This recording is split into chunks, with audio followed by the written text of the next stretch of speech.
আকাশ পরিষ্কার, রাডারে কিছু নেই, কিন্তু তবুও পেন্টাগনের ভিতরে বাজছে হাই অ্যালার্ট। কেউ বুঝতেই পারছে না কিসের ছায়া ধীরে ধীরে ঢুকে পড়ছে আমেরিকার আকাশ সীমায়। কোনো শব্দ নেই, কোনো রাডারে ধরা পড়ছে না, কিন্তু হুমকি প্রকট। এই বস্তুটা যুদ্ধবিমান, কিন্তু তা কোনো সাধারণ যুদ্ধবিমান নয়। এটি রাশিয়ার নতুন প্রজন্মের গোপন বোমারু যুদ্ধবিমান মেসেঞ্জার। যে বিমান একবার আকাশে উঠলে তাকে দেখা যায় না, ধরা যায় না, শুধু শোনা যায় বিস্ফোরণের শব্দ। এটা কোনো সায়েন্স ফিকশন নয়, এটা বাস্তব। এবং সামরিক শক্তির ভারসাম্য সম্পূর্ণ বদলে দিতে পারে এই একটিমাত্র প্রযুক্তি।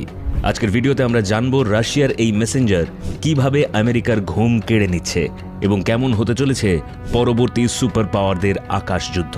ভিডিওটি শেষ পর্যন্ত দেখুন, কারণ এটি শুধুই যুদ্ধের গল্প নয়, এটি ভবিষ্যতের পূর্বাভাস। একটা সময় ছিল যখন রাশিয়ার সামরিক প্রযুক্তি সম্পর্কে বাইরের বিশ্বে খুব কম তথ্য পাওয়া যেত, কিন্তু কিছুদিন আগেই রাশিয়ার প্রতিরক্ষা মন্ত্রণালয় এক ধাক্কায় সারা বিশ্বকে চমকে দেয়। তারা প্রকাশ করে এক ভয়ঙ্কর প্রযুক্তির বোমারু বিমানের নকশা, যার নাম PAK-DA, কোডনেম মেসেঞ্জার।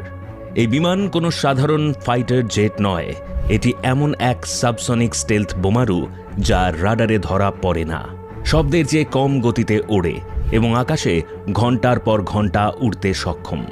রাশিয়া বহুদিন ধরেই চেষ্টা করছিল এমন একটি স্ট্র্যাটেজিক বোমারু বিমান বানাতে, যা একদিকে যেমন পারমাণবিক অস্ত্র বহন করতে পারবে, অন্যদিকে আবার থাকবে আধুনিক স্টেলথ ও ইলেকট্রনিক ওয়ারফেয়ারের ক্ষমতা।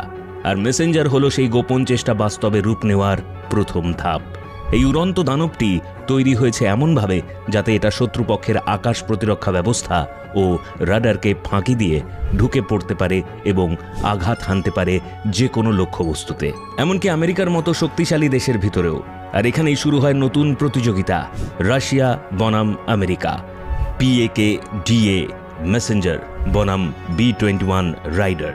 আপনি ভাবছেন কেবল শব্দের চেয়ে ধীর গতির একটা বিমান কি বা করতে পারে, কিন্তু এই ধীর গতি মেসেঞ্জারের আসল শক্তি, কারণ এটি তৈরি হয়েছে এমনভাবে যাতে নিম্ন উচ্চতায় উড়ে রাডার এড়িয়ে টার্গেটে পৌঁছানো যায় একদম নিঃশব্দে। মেসেঞ্জার ব্যবহার করছে IBSTEL স্টেলথ প্রযুক্তি, যা তাকে রাডারের জন্য অদৃশ্য করে তোলে। এর গঠন, বডি কভারিং, ইঞ্জিনের গ্যাস নিষ্কাশন ব্যবস্থা সবকিছুই এমনভাবে ডিজাইন করা যাতে কোনো তাপ বা তরঙ্গের স্বাক্ষর না থাকে। আর এই বিমান একবার আকাশে উঠলে 12,000 কিলোমিটার পথ উড়ে যেতে পারে। প্রয়োজনে মাঝ আকাশে জ্বালানি নিয়েও ফের উড়ে যেতে পারে নতুন লক্ষ্যবস্তুতে। কিন্তু এখানেই শেষ নয়, 30 টন পর্যন্ত পারমাণবিক ও প্রচলিত বোমা বহন করতে সক্ষম